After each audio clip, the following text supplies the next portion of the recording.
So first of all, I would like to pay my highest respect to judges, everyone, His Excellencies, and His Excellencies Neighborom, the Vice President of International University, Mr. Kang Jang-tun, judges, everyone's aunties, and my friends right there. So as we can see, have you ever been to these competitions for first round and second round? You may call me the mama girls, the girl who is carrying the babies on stage and talk about abortion, postpartum periods. But I'm here to talk about another thing, which is anesthetic drug, or we call it anesthesia. You see these plastic things here. Let me skip it for part 2. For part 1, I'm going to talk about a scandal, burning sun scandal.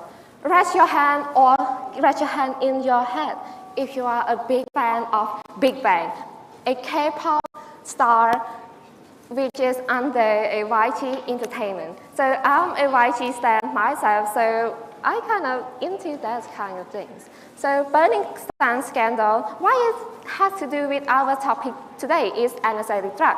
So I'm going to talk about 3 things today. The first one is the definition of anesthetic drug. Secondly is the solution. Third is about the examples and conclusions, my dear. So do you see that girls and ladies over there sneaking out? All right, so let's welcome these 2 ladies on stage and we will perform. What kind of performance are we going to take? Okay, you see she is holding a cup and I am holding this kind of mysterious substance. Let's continue. That was my bad, sorry, oopsies. Shall we start? So I represent person A, who is a lesbian but loves small and younger girls. And she's right here. Person B represents a victim from burning sun scandal. And she's also a person C represents a drug dealer, my best friend. So, shall we start? Oh my God. She's hot, dude. Is she your friend? Yes. I think I have an idea. I want her so bad. Can you help me with that? I have this substance and she will knock out completely. All right, okay. Okay, so this represents a reality world that we are living right now. Like I'm speaking right here, but those victims in South Korea, in Cambodia, in Philippines, they are suffer from these kind of actions. We are in the bar, and guess what? We are drinking, of course. And you know what I'm going to do next in this bar? I put this kind of substance. You know what it's called? It's called GHP. But in short, we call it a party drug. What I'm going to do next? Oh girl, can you drink this for me? You look pretty and hot. Yeah, so let's cheers. Can you count? 3, 2, 1. See that? The effect. 3 seconds, my dear. 3 seconds, and she's completely out. Am I insane or is she insane? We are both insane and crazy on stage, enjoying and represent a real realities of this freaking world about an anesthetic drug. You know, this kind of effect can last for hours, can last for 42 hours. And you know what I'm going to do next? You can guess. As a lesbian myself, no, I'm not a lesbian, but I represent a lesbian.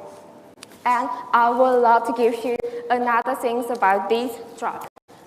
I call it scientists call it party drug or GHP. But there's also another drug that kind of quite similar to GHP. We call it a zombie drug. You want to see a trick? She's alive. She's asleep. Petra, can you wake up and stand up for me? Stand out for me. You may think that it's normal, but in this situation, when the drug is fully involved within 3 seconds, she's completely out. She do not know what she's going to do, and she do not know where she is. I'm gonna if I'm a richest man, If I'm a CEO from any other company and I want that girl to sleep with me tonight, I would say, Petra, come here. Come with me to the hotel.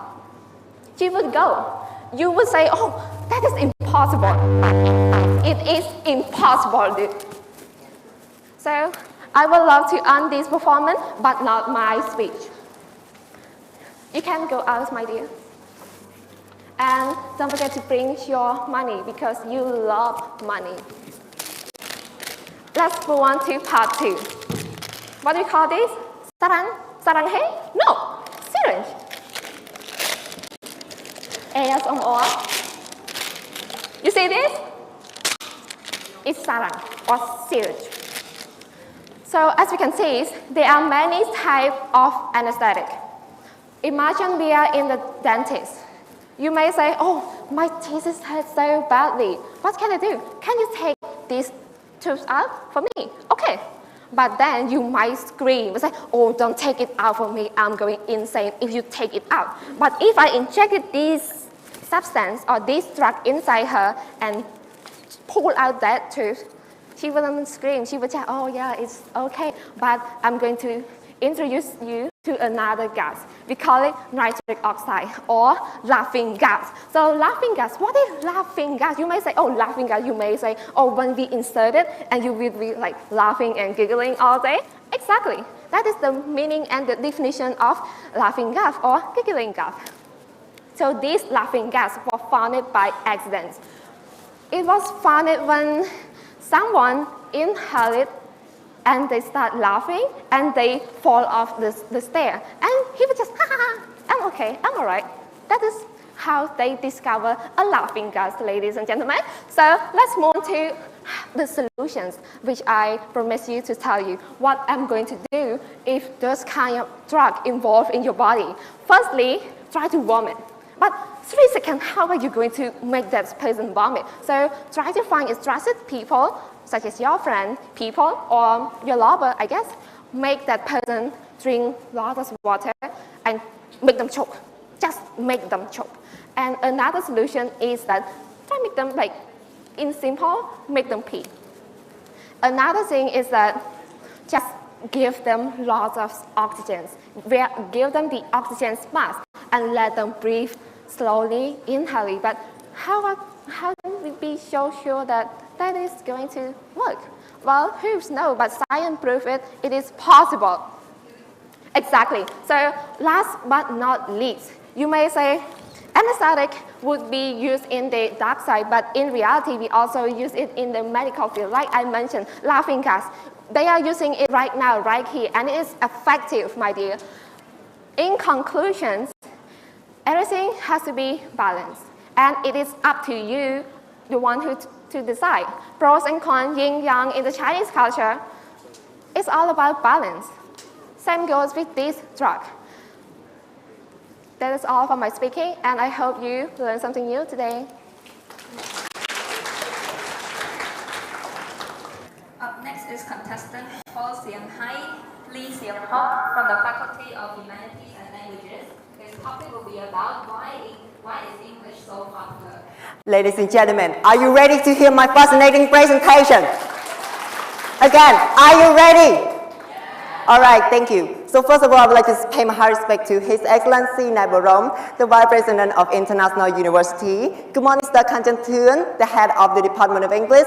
Good morning, our honorable judges. And good morning, our lovely student. I am Thosing Hai Sing Hok from Faculty of Humanity and Languages.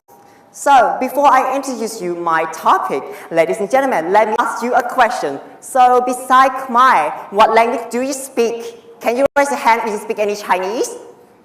No? How about Spanish? Oh, okay. Spanish? French in the room? Do we have French in the room? Last but not least, English. Please raise your hands up if you speak English. All right, I can see that most of us in this room know English and speak English. So my topic today is, why is English so popular?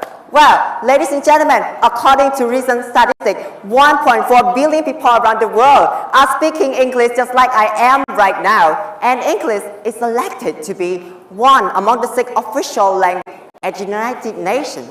So today, let's dive in and investigate together.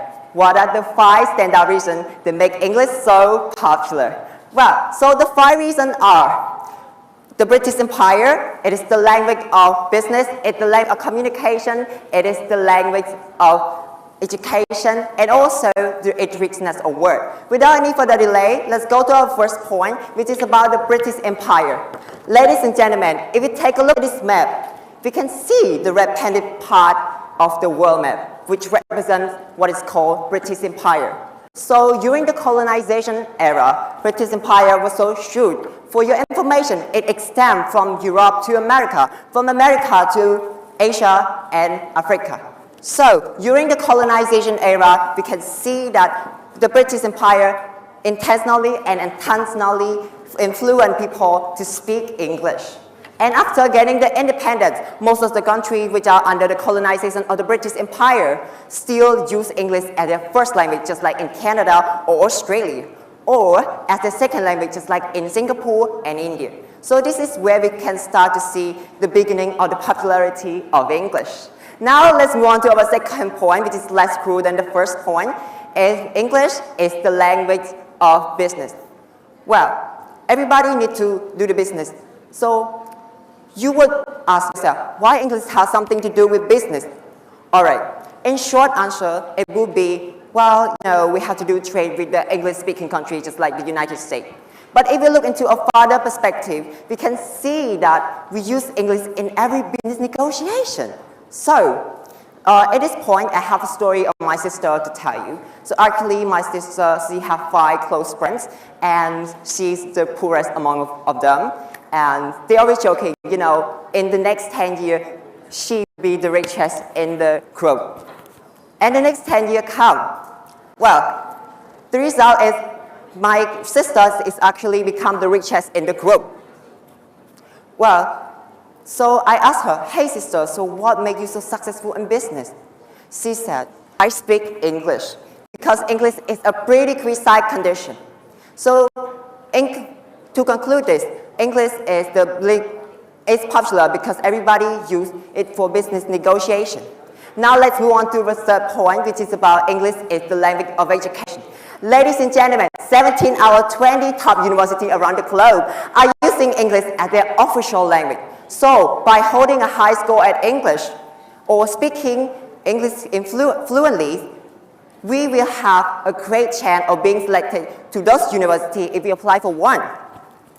And if we look into Cambodian perspective, international university, we also use English as our official language because we see the potential of English as the greatest language.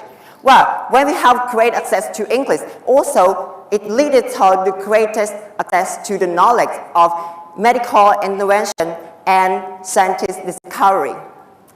So English is popular because every educational institution uses it. Now, the fourth point, which is about the language of communication. Well, everybody needs to communicate. Everybody needs to use the language. So, at this point, I have a simulation for you. Ladies and gentlemen, please welcome my friend to the stage.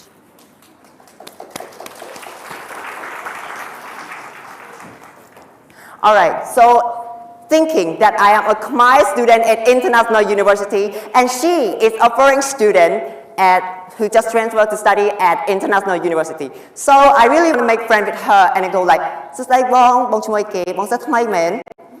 at her facial expression. She don't know anything because I'm speaking Khmer and she cannot speak any of it. She cannot understand any of it.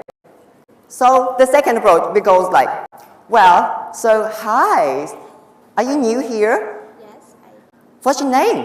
my name is Monica. Okay, you can sit with me. So that is it for the simulation. Thank you so much. You can go back to your seat now. Ladies and gentlemen, so the moral of the simulation is English play a significant role as a bridge that connects between your language, Khmer, to the other language. So now let's move on to the last point, its richness of word. English have a wide range of words because it was heavily influenced by Latin, by German, by French, and Greek. So by that, English have a great influence to make people feel excited to use the word. English is basically designed for people who love to be creative and flexible. So if you want to write a poem, write a lyric for the song, or write a script for the movie, or even want to play with the word and post them on social media, English will be here for you. English is your bestie. Well, for them, just a sentence, I love you. We have many ways to express it in English. There are many adjectives and nouns to express it, or word, like I adore you, I fancy you, I cherish you, and more. To sum up, English really deserves the attention that it got because it is the language of communication, it's the language of business, it's the language of education. So, ladies and gentlemen, please remember that English is simply not logical, but it's strong, it's free, and it's beautiful. Thank you so much for attending to listen to my speech. All right, so hello and good mornings, everyone. First of all, I would love to pay my high respect to the Excellency Dr. Naim, the Vice President of International University and the Head Department of English, Mr. Chom, and the judges, everyone in this room for presenting here today. First of all, I would love to introduce myself. So my name is Purmani Rajana, and I'm assigned as a Humanity and Languages faculties. So today I want to speak about the evolution of Generation X and Generation Z. So before we get into the deepest of my topic, I would love to ask you guys, or I want to ask the judge a question. Do you know what slay is? The word slay, or with the right pronunciation is slay. Do you know what does that mean? The judge? No? Yes? It's fine, because I'm going to tell the definition of the word slay. With the right pronunciation, we say it slay, like this. It's a word, it's a slang word, and we said it to our friend when they did something success, or they did a great job on some things. Because I would probably say it to my friends too, when they did a great job, or they got an A+ on their final exam. I would say, girl, you slayed this exam. You got an A. You're giving a vibe of excellency student. Yeah. So let's get into our deepest of these topics. Do you know what is gens? Gen is a short word of generation. And what does generation mean? Generation mean is a word that represents the year that you were born, and generation have been divided into 6 generations. There were silent generation, baby boomer, and generation X, generation Y, generation Z, and generation A. But today I want to deeply talk about the generation X and generation Z. What's the difference? What all the judgment of it? So, as we all know, generation X is a workaholic people. It's people that have big egos, also known as a people that earn things by their own hand without a single pen or a single cent. And for the generation Z is known as a children of internet or digital generation, because we born with a phone on our hands, and when we do some things, we have to, when we have a phone on our hand, we do it to study. We use to study, to entertainment. And speaking of entertainment, what do we do? What's the difference between Gen Z and Gen X? Gen X, they were probably sitting in their free time, sitting and drinking tea with their friends, talking about life, how their kid doing, how their grandchild doing, how their work, and their healthy, and blah, blah, blah, like this. But what do Gen Z do? We probably do quite the same as Gen X. We would sitting, but we're not drinking tea. Guess what? What do we do? Ladies and gentlemen, when you free time, what do you do with your friends? You're not drinking tea, right? You spilling tea with your friends, didn't you? Because for me, it's entertainment. I'm not talking about like bad things about people. I'm just speaking the fact that, oh, maybe she made me accept, and I tell my friend about this. It's also like a way of telling, it is also a way of spelling tea. Spelling tea is not a bad thing at all. If you say something that is the fat, it's not a bad thing, but if you say something bad and just make it more extra, it's like you put in a sauce, hot sauce to the chicken, yeah, it's the bad thing. You just want to make it fun. And so as we all know that Generation X and Generation Z are really different. We are born in such a different situation, so our mindset, our belief are really different. So today I want to bring out about the situation between each gens, the relationship between those gens, and belief, mindset, and the equation of work. So first of all, situation, what do we think when the first thing about Gen X? You would probably think that, oh, Gen X, they don't have the internet because they are born, because in Gen X, they don't have internet yet. So how do they communicate with their boyfriends or girlfriends, or how do they communicate with their families, or how do they live without the internet? Because that is what they don't have in the first place. So with or without the internet, it doesn't matter. But for Gen Z, as you know, we are a child of internet or a digital generation. We're born with a phone on our hands, and we always need some things to need the internet, and we have internet back then. But do we have the AI when we first born? So have anyone knows when does AI become popular and everyone starts using it? Have anyone knows, ladies and gentlemen? When does AI become more popular and everyone starts using it? 90. But I believe so that just 2 or 3 or 4 years ago that people started to using it widely. It's not a global use yet, but now it's a global use. Everyone know AI. So when I first, let's say that when I first born, I don't have AI yet. So let's imagine. I want you guys to imagine when your kid asks you, "Oh, mommy, when you first born, do you have AIs?" I would probably say that, "Oh, mommy don't have AIs." When mommy want to take picture in Italy, mommy have to go there, and take picture over there.